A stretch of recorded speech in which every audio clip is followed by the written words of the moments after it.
Buenas noches, gracias por el honor de su sintonía en este miércoles 21 de agosto. Desde el primer minuto de este miércoles, más de 1,200 jueces y magistrados se unieron a la suspensión de labores como medida en contra de la reforma judicial, sumando 29 estados que han frenado actividades. También empleados de la Suprema Corte se manifestaron al exterior del máximo tribunal para externar su rechazo a la reforma. Señalaron que aunque continuarán laborando, apoyarán la lucha de sus compañeros.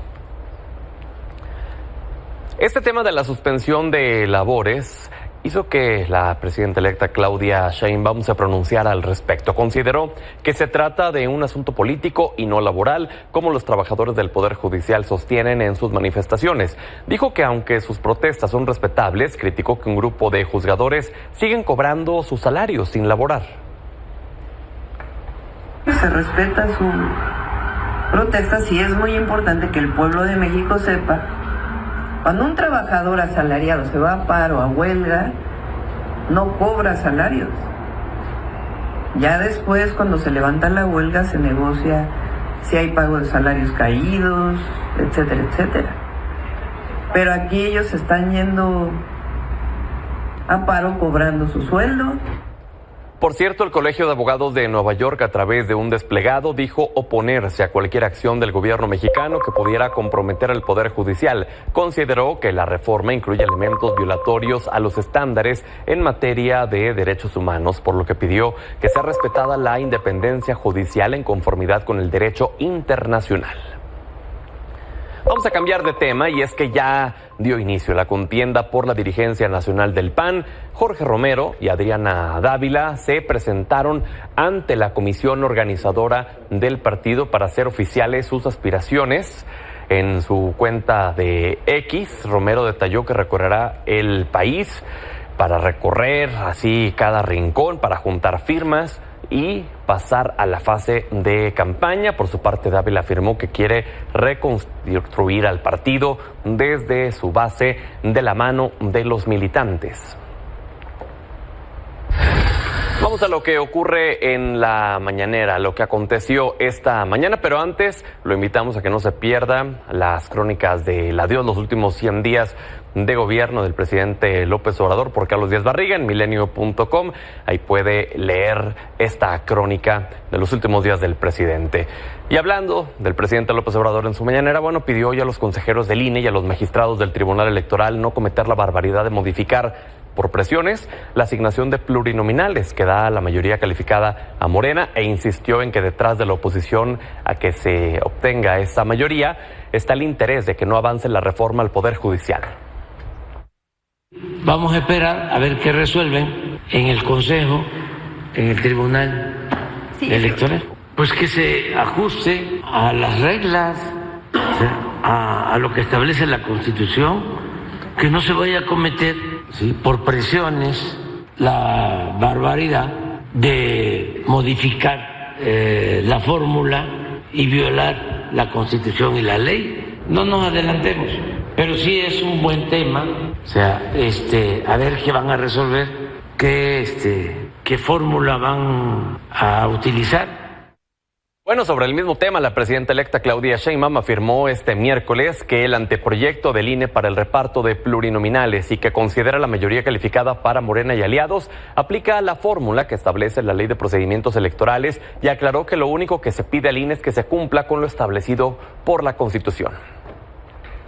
Siguiendo con Sheinbaum, designó al actual jefe de gobierno de la Ciudad de México, Martí Batres, como director general del Instituto de Seguridad y Servicios Sociales de los Trabajadores del Estado, es decir, del ISSSTE, para el próximo gobierno. Por su parte, Batres agradeció a la presidenta electa por la invitación y a través de su cuenta de X hizo un llamado a continuar con el proceso de nacionalización del instituto y aseguró que estará al servicio de las y los trabajadores del Estado. Otro de los anuncios que hizo esta semana Claudia Sheinbaum fue el del Instituto Nacional de las Mujeres, que pasará a convertirse en una dependencia federal, la Secretaría de las Mujeres. Y tengo el gusto de saludar a Citlali Hernández, secretaria general de Morena y próxima titular de la Secretaría de Mujeres. Gracias, Citlali, por tu valioso tiempo. Buenas noches.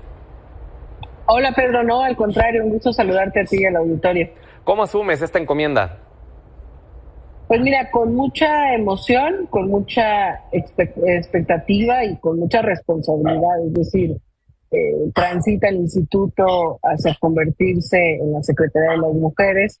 Hay una expectativa alta, por supuesto, de tener a la primera presidenta de México y que eso signifique un mayor avance pues para las mujeres en combate a la desigualdad, a la discriminación, a las violencias. Pero pues muy entusiasta de dedicar cada minuto a este próximo encargo, pues al servicio de las mujeres y de la transformación de su vida. Pienso que hay muchísimos problemas que atender. Estamos justamente trabajando en la construcción de la Secretaría y en plantearnos objetivos que la doctora nos ha encargado, ¿no? Como la construcción territorial de una red de apoyo, la entrega de cartas de derechos para las mujeres que permita que las mujeres conozcan sus derechos y sepan también cómo exigirlos o acceder a ellos, la implementación del Sistema Nacional de Cuidados, comenzando por jornaleras, por mujeres de la maquila. Y bueno, hay una serie de objetivos que la doctora ha planteado en campaña y que estamos trabajando para pues hacer de la labor que nos tocará pues lo más eficaz posible y dar resultados, digamos, a esta secretaría y al proyecto que la doctora ha planteado. ¿Cuáles dirías, Citlali, de acuerdo a lo que estás viendo ya, son los problemas principales que habrás de sortear en esta secretaría? Mira, yo diría que el principal gran problema, que no depende solo de la Secretaría y que por eso es importante que el instituto se convierta en Secretaría, para darle una visión transversal y poder incidir y coadyuvar y cooperar con otros órganos y autoridades, pues es el tema de la violencia. Es decir, cómo prevenimos la violencia en un país donde cada vez hay más mujeres en el ejercicio del poder, en distintos espacios, hay más leyes que acompañan, política pública, etcétera, pero la violencia no para y ahí me parece que necesitamos hacer un esfuerzo conjunto con distintas áreas del gobierno, con gobernadores, con distintas autoridades que nos permita generar toda una política de prevención de la violencia y que disminuya no solo la máxima expresión de la violencia presente en el municipio, sino todas las demás violencias. Y por supuesto, pues la máxima de la cuarta transformación, que es por el bien de todos, primero los pobres. Nosotros decimos por el bien de todos, primero las pobres. Y ahí me parece que es parte de lo que estamos trabajando, focalizar algunas realidades que las mujeres tienen en el centro del país, en el sur, en el norte. Y eso, digamos, es como parte de lo que estamos pensando, cómo ubicar ciertas problemáticas en algunas entidades o regiones y focalizar su atención, ¿no? Hablo de desempleo, de analfabetismo, de falta de autonomía económica, de digamos, acceso a herramientas justamente para esta autonomía, de combate a las violencias, reitero, etcétera, más los programas que la doctora ha establecido. Uno de los programas principales que es adelantar la pensión de adultos mayores para las mujeres adultas mayores desde los 60 años. Entonces, bueno, estamos trabajando en eso, delineando metas, objetivos, y pues te digo, lista para asumir este encargo con muchísimo compromiso con las mujeres de México. Citlali, como secretaria de las mujeres y como legisladora, que ya tienes mucha experiencia en este sentido, ¿vas a impulsar leyes para las mujeres en México? Sí, fíjate que justamente parte de lo que queremos, digamos, aterrizar de propuestas antes de que inicie la próxima legislatura, que yo justamente estaré tomando propuesta como senadora y después pediré licencia para integrarme al gobierno, pues es algún paquete de reformas. Por ejemplo, acá en la Ciudad de México la doctora implementó una reforma para que no sean las mujeres las que tengan que salir de su hogar cuando padecen violencia y vayan a los refugios, sino más bien que el agresor salga de casa. Esa iniciativa, que en su momento fue un éxito aquí en la Ciudad de México, me parece que hay que replicarla a nivel nacional. Por supuesto, todo el andamiaje jurídico que se necesite para la creación de esta secretaría, y estamos justamente revisando qué otras propuestas legislativas pudiera haber en lo federal, pero Pedro, pienso también que justo desde la Secretaría, una de las cosas que nos permite el peso de una Secretaría es incidir en un diálogo, en una cooperación con otros poderes o con otros gobiernos locales. Por ejemplo, a mí me parece que un objetivo, derivado que hay mayorías legislativas en congresos locales de Morena, pues sería terminar este año o iniciar el próximo año con la aprobación de la interrupción legal del embarazo en todos los congresos locales.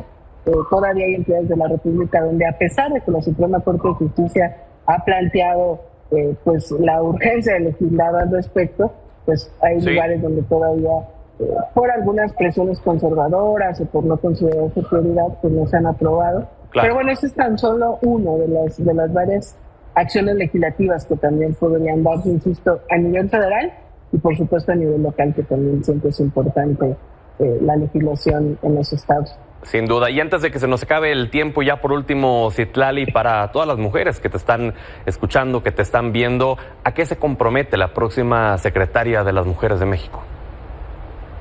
Me comprometo a acompañar a la primera presidenta de México en todos los objetivos que tengan que ver con combatir la desigualdad, las violencias, a que ninguna mujer se sienta sola. Muchas veces en las violencias machistas, patriarcales que vivimos, no tenemos a dónde recurrir. Y uno de los objetivos es que todas las mujeres que se sientan violentadas, sin respuesta, sin salida, pues se encuentren en la Secretaría de Mujeres, por conducto mío a la doctora Claudia Sheinbaum, y sepan que no están solas, que vamos a trabajar día y noche de manera entregada para mejorar nuestra vida, porque en el fondo lo que buscamos es un piso parejo entre hombres y mujeres, y realidades mucho más justas para las mujeres que más lo necesitan y lo padecen. Entonces, bueno, pues diálogo, apertura, construcción conjunta y una Secretaría de Mujeres no de escritorio, sino de territorio y cercana a las realidades de la diversidad de mujeres que existe en este país. Que así sea, Citlali. Muchísimo éxito y felicidades. Buenas noches. Muchísimas gracias, Pedro. Buenas noches. Un abrazo.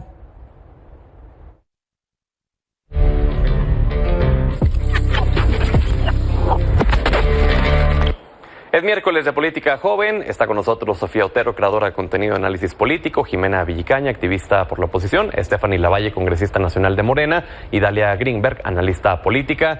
Bienvenidas. Gracias. A ver, antes de que pasemos al tema de fondo, que es el tema del paro del Poder Judicial, me parece que queda muy ad hoc que hablemos también, de me den un comentario sobre lo que acaban de escuchar.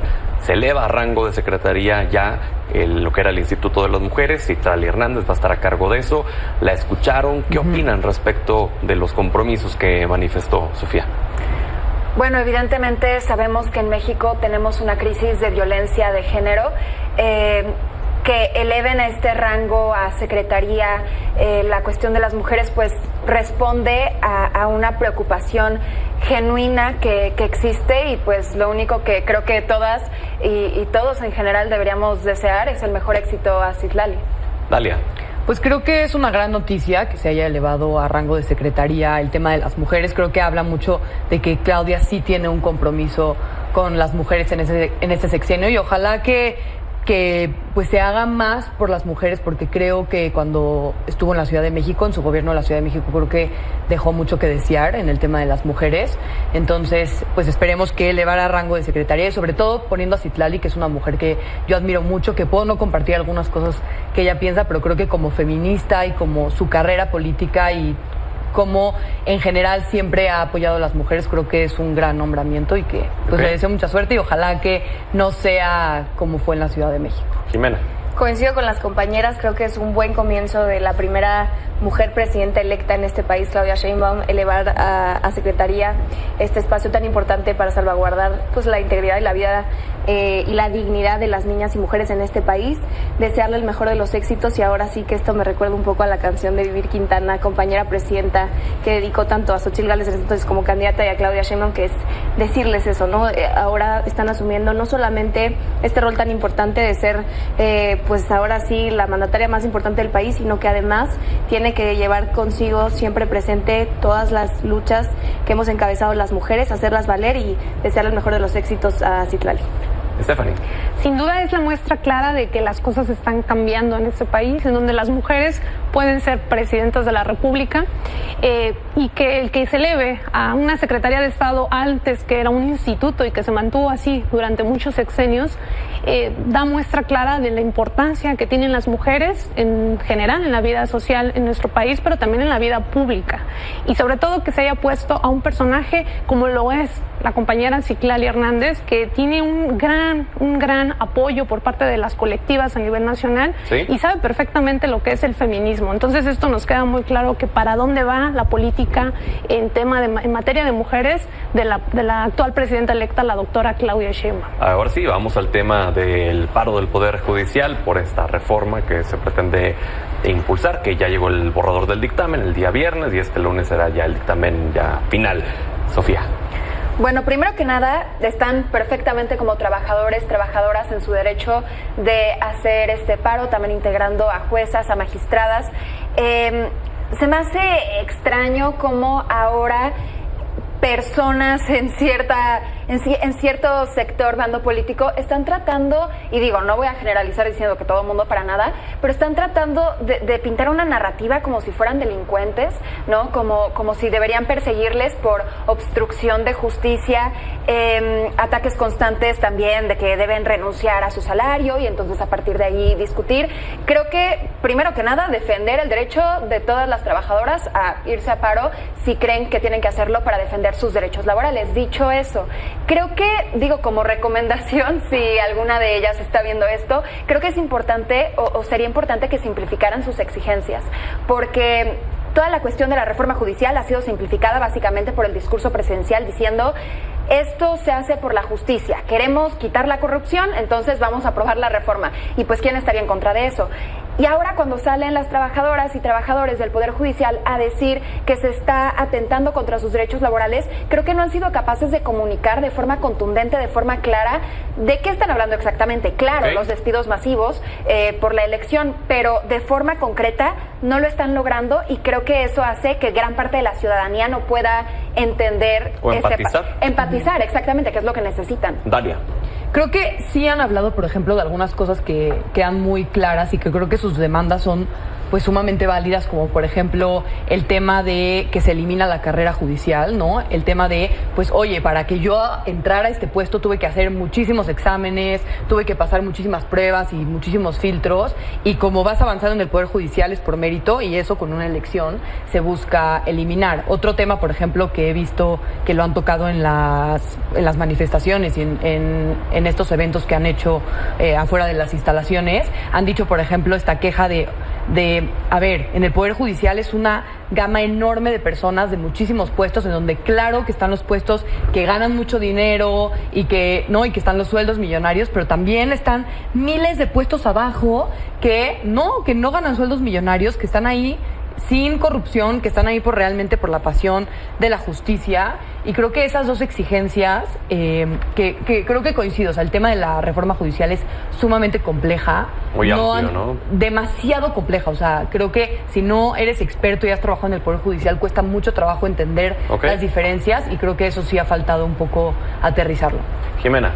Bien por el paro, nuestra solidaridad con las y los empleados del Poder Judicial, juezas y magistrados y magistradas.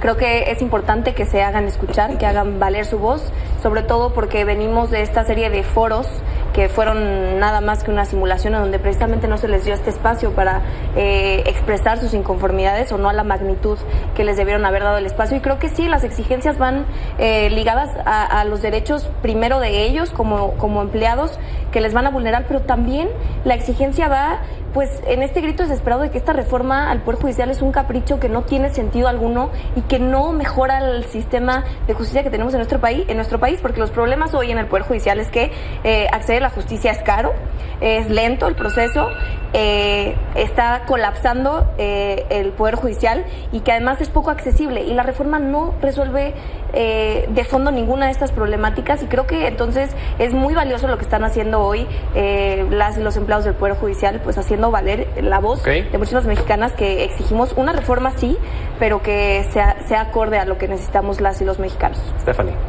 Bueno, primero hay que tener claridad que el Poder Judicial forma parte de los 3 poderes de la Unión y hay que tener claridad qué es esa parte de ser poder de la Unión.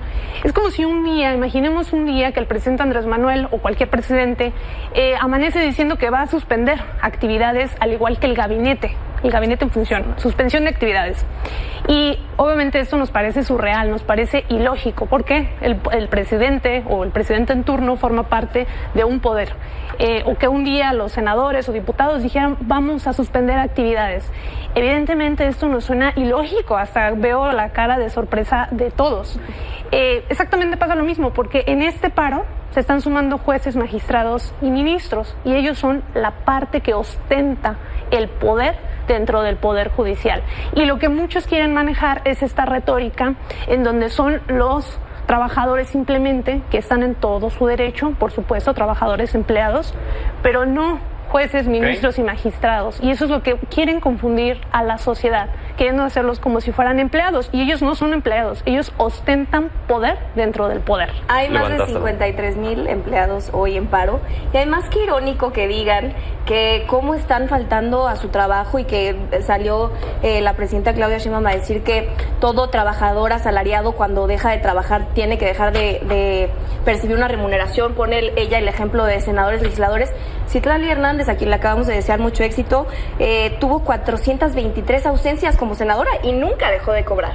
Arturo Saldívar, que es un traidor, primero porque sigue cobrando una pensión millonaria de la Suprema Corte de Justicia de la Nación, a quien hoy ataca, que además no concluyó su encargo, entonces esta pensión no le corresponde. Dejó de trabajar para el Poder Judicial, se fue a hacer campaña a la presidenta electa y ahí sí no hubo problema, ¿no? Arturo Saldívar recibe 193,000 pesos, casi 200,000 pesos mensuales, por una pensión que no le corresponde a la Suprema Corte de Justicia de la Nación, y además es un misógino, además es un traidor misógino. ¿Cómo se atreve a decir? Y me da mucha lástima que vengan a seguir perpetuando este discurso de que los trabajadores están ahí por mandato de Norma Piña.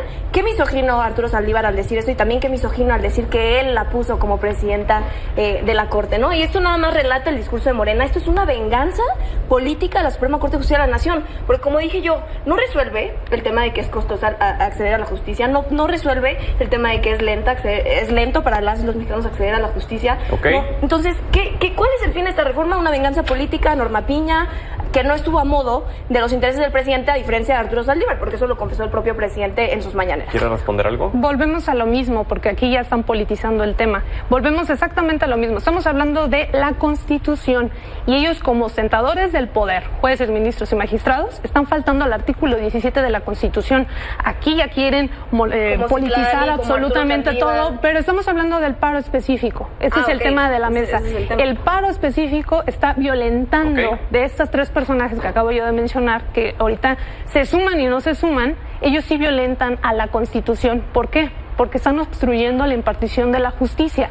Bueno, algunas personas no tienen muy claro esa parte de la ley, pero sí es necesario que estos 3 personajes no entren a este paro. Sofía.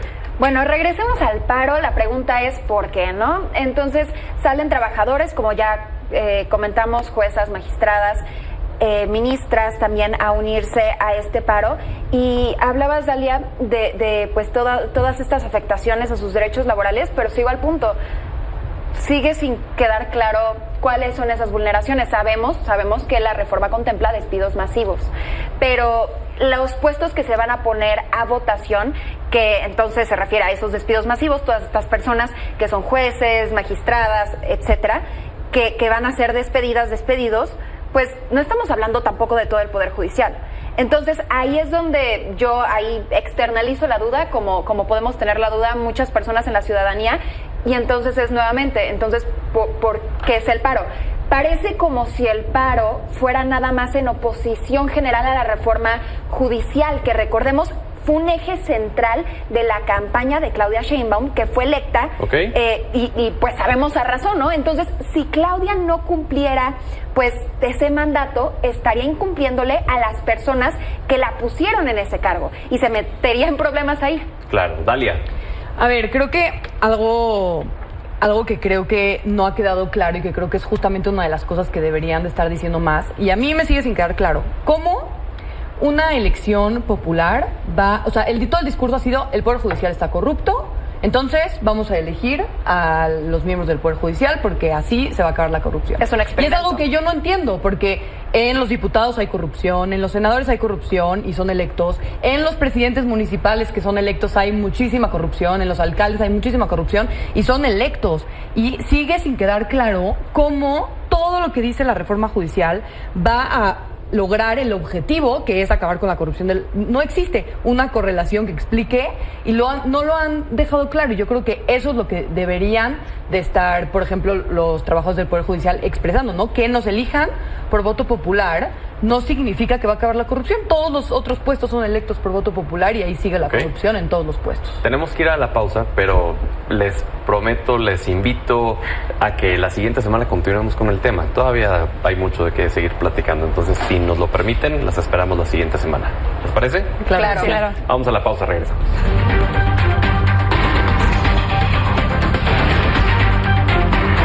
De la reforma judicial en San Lázaro, hoy legisladores del PAN presentaron una contrapropuesta a esta reforma judicial.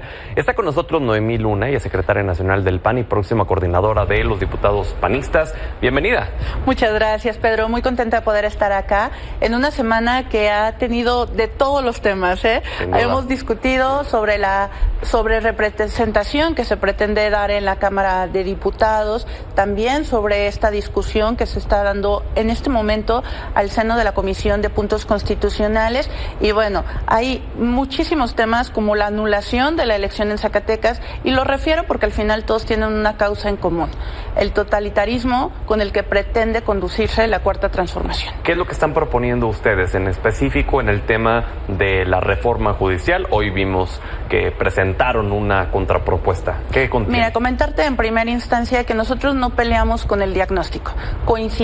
Podemos coincidir que el Poder Judicial necesita una reforma urgente para que garantice una justicia pronta y expedita a todas y a todos los mexicanos. En lo que no podemos coincidir es que intenten mandar a ministros, magistrados, jueces a elección popular, porque sin duda esto es un atentado en contra de la división de poderes. Y te explico a nuestro criterio por qué es así. Porque al final del día el juzgador no tiene por qué ser el más popular, sino el experto que tome las decisiones basadas en la ley. Por eso nosotros nos dimos a la tarea, porque ante toda crítica, una propuesta de conformar un grupo de trabajo con diputadas y diputados electos, senadoras y senadores electos y los propios que están ahorita en la Comisión de Puntos Constitucionales para presentar nuestras propuestas, y lo englobaría en varios ejes. El principal es fortalecer al sistema de justicia de este país. Nosotros sí queremos ser respetuosos de la carrera judicial, pero también que se abra a nuevos talentos, por decirlo de alguna manera. ¿Qué proponemos aquí? Que 75% lleguen mediante la carrera judicial y el 25% puedan, con ciertos rigores, llegar a ser parte del sistema judicial. Proponemos algo que es básico y que incluso es una recomendación internacional: que haya un presupuesto garantizado y que sea irreductible para el Poder Judicial. Nosotros lo proponemos del 1%. ¿Y todo esto lo propusieron en los diversos foros que se hicieron? A ver, hay que decirlo con toda claridad. Los foros es una simulación. Los foros sirvió como un método propagandístico del oficialismo. Escucharon a algunas voces, sí dijimos mucho, pero al final del día, ya en el proyecto de dictamen que ya se roló entre los integrantes de la Comisión de Puntos Constitucionales, pues los cambios que presumen que le hicieron a la iniciativa presidencial, no hay ninguno de fondo. ¿Qué es lo que vamos a hacer? Y justo respondo ahí tu pregunta. Nosotros lo vamos a proponer como un voto en lo particular el próximo lunes en la Comisión de Puntos Constitucionales, porque así obligamos que vaya inmerso en el dictamen y que pueda ser motivo de discusión ya en el Pleno. Estamos viviendo algo anómalo. O sea, nunca había sucedido que una legislatura lo dictamine y sea otra la que lo vote. Por supuesto que esto lo hacen con toda la intención de querer tener una nueva conformación en la Cámara de Diputados que le permita que pase esta reforma. Pero yo quiero platicarte otra cosa que a mí me parece importante entre lo que proponemos. Nosotros proponemos que haya un comité que sea el autorizado, integrado por expertos que emanen de barras, de colegios de abogados, que sea el autorizado para que proponga los candidatos al Senado. Y ahí sí proponemos la participación ciudadana, que el comité sea integrado por 7 personas, de las cuales 3 sean por elección de voto directo de la ciudadanía. Y otra parte, que es a donde vamos, que participan los mexicanos, como lo propone el propio presidente, que se elija el titular de la Comisión Nacional de Derechos Humanos mediante el voto directo de las y los mexicanos. Es decir, que quien defienda al pueblo, lo elija el pueblo. Esto es súper novedoso, porque a ver, ¿qué es lo que hace la Comisión Nacional de Derechos Humanos? Defender a los ciudadanos de los intentos de autoritarismo, que a ese titular lo elija el pueblo y no el presidente, como sucede ahora. Claro, ¿y sí es factible que se pueda meter como un voto particular? Por supuesto, es parte del proceso legislativo. O sea, eso tiene que ser. Y hay algo que te quiero preguntar. Tú vas a ser la coordinadora de los diputados del PAN en San Lázaro. Sí. ¿Cómo pinta el asunto con el PRI, por ejemplo? Porque me llama la atención, ayer tuvimos una mesa de discusión sobre este mismo tema. Estuvo Cintia López Castro, senadora electa del PRI, claro. Y ella mencionaba que sí, que los foros sí sirvieron para escuchar, que sí hubo 100 modificaciones y que todo lo que se propone ahorita tendría que haber sido en los foros. Entonces, sí hay una conexión. Pedro, yo hago 2 aclaraciones. La primera, que me parece importante, soy coordinadora del grupo parlamentario en este momento. ¿Sí? Si es la intención del presidente nombrar a 2 mujeres encargadas, posiblemente me corresponde cerrar esta legislatura. Y en el tema de cómo viene la votación del PRI, a ver, yo creo que hubo más de 40% de electores que fueron directamente a la urna a decir no estamos de acuerdo con el plan C, no estamos de acuerdo con la visión de país de Andrés Manuel, y esos 40% son los que nos llevan a legisladores, tanto en el Senado como en la Cámara de Diputados del PAN, del PRI y de Movimiento Ciudadano, que espero todos respondamos a ese mandato que la propia ciudadanía nos ha dado. Claro, y bueno, permítenos por favor seguirte invitando, porque tenemos muchos temas de los cuales platicar. Viene muchas gracias, muchos dictámenes que habrá de analizar a fondo. Pero si me permites, nada más cierro con decirle a las y los mexicanos que también estamos dando la lucha porque no exista la sobrerepresentación, porque significa un retroceso significativo para México. Pues bueno, muchísimas gracias, Noemí. Vamos a una breve pausa y ya regresamos, no le cambien. Vamos con mi compañera Sandra González, ella está en la inauguración de la exposición El Arte de la Canción, coordinado por Milenio Arte. Buenas noches, Sandra. Hola, ¿qué tal, Pedro? Muy buenas noches y buenas noches al auditorio. Un gusto saludarte desde aquí, desde Monterrey. Estamos en el Museo Metropolitano, en donde hace unos minutos se acaba de inaugurar esta gran exposición, El Arte de la Canción, en donde pues son representadas en estos dibujos inspirados en 83 canciones de la cultura popular. Esta exposición se realiza aquí en Monterrey con motivo del 75 aniversario de la Sociedad de Autores y Compositores de México, por lo que la colección Milenio Arte lo celebra y les rinde este homenaje. La exposición El Arte de la Canción, que se inaugura hoy y estará hasta el 26 de octubre aquí en el Museo Metropolitano. Hace unos momentitos platicábamos con Avelina Lesper, directora de esta exposición, y nos decía que las letras de estas canciones pues ya son un anecdotario de toda la gente que colecciona emociones, que todas estas letras que están aquí plasmadas en dibujos pues nos hacen sentir algo, ¿no? Algún sentimiento de amor, de desamor, de odio, de felicidad, de rememorar algún momento. Entonces pues se abrió la convocatoria en el 2020, cuando estábamos en la pandemia, y se convocó a 40 pintores y pintoras para que se inspiraran en algunas de las letras de las canciones de antaño o de las más recientes, y que plasmaran en dibujos con diversas técnicas qué es lo que ellos pensaban que significaba esta canción, y el resultado es este, Pedro. Aquí están todos estos dibujos, 83 dibujos, 83 canciones. ¿Qué sería de la vida sin arte? Sandra, muchísimas gracias. Buenas noches.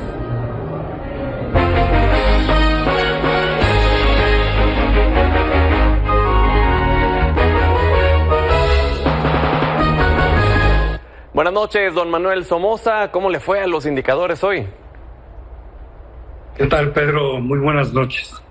Bueno, pues tuvimos mercados en números negros en Estados Unidos, con excepción de México, que perdió el 0.11, ganó un poquito el Standard & Poor's 0.21, Nasdaq más 0.27 y el Standard & Poor's muy paralelo con más 0.03. El que sí sufrió fue el peso mexicano. Los dólares se fueron hasta 19.26. ¿Qué sucedió? Bueno, yo creo que es una combinación de factores. Quizá la más importante, pues son los discursos del presidente en el sentido de que va la reforma judicial tal y como él quiere, que el INE le está dando prácticamente la sobrerepresentación a Morena y con esto tienen mayoría calificada en la Cámara de Diputados y les faltarían 2 senadores para tenerla en la Cámara de Senadores, aunque todavía esto no ha concluido, pero yo creo que es un arroz que está bastante cocido. Y bueno, el presidente no quiere escuchar a la comunidad de los mercados y de los inversionistas, que suman millones de gentes, tanto en México como en Estados Unidos, que invierten en México, y a los cuales no les gusta la reforma que está proponiendo al Poder Judicial, ni tampoco la desaparición de los órganos autónomos. Pero bueno, pues el presidente simplemente no escucha y no le hace caso a la opinión de millones de inversionistas en México. A esto agregamos que la firma de Morgan Stanley redujo la visibilidad o la perspectiva para todo lo que es las inversiones de riesgo en México, diciendo que esta reforma judicial podía afectar tanto a la inversión local como a la inversión extranjera. Bueno, pero pues eso es lo que tenemos y ahí están las consecuencias. 19.26 el tipo de cambio. Yo me imagino que esa es la principal razón. Amén de que también salió un dato malo en Estados Unidos que tuvo sus efectos en los mercados. Y el dato que salió es que se revisó la creación de empleos de los últimos 12 meses. Nos habían dicho que se habían creado 2.9 millones de empleos en Estados Unidos y después de la revisión la cifra queda en 2 millones. Muy bien, don Manuel. Es una baja de cerca del 30%. Sí, no es muy mala, pero bueno, es menor a la oficial que se había dado a conocer. Claro. Eso afectó un poco los mercados. Las bolsas, cuando recibieron la información, se bajaron y después recuperaron un poquito de terreno. Exactamente. Se nos fue el tiempo, don Manuel. Le agradezco. Que tenga buenas noches. Muy bien. Y gracias. Pues, ni modo. Gracias, Pedro. Mañana seguimos con esto. Muy bien. Que tengas una buena noche y saludos a la audiencia. Igualmente, gracias por el honor de su sintonía esta mañana.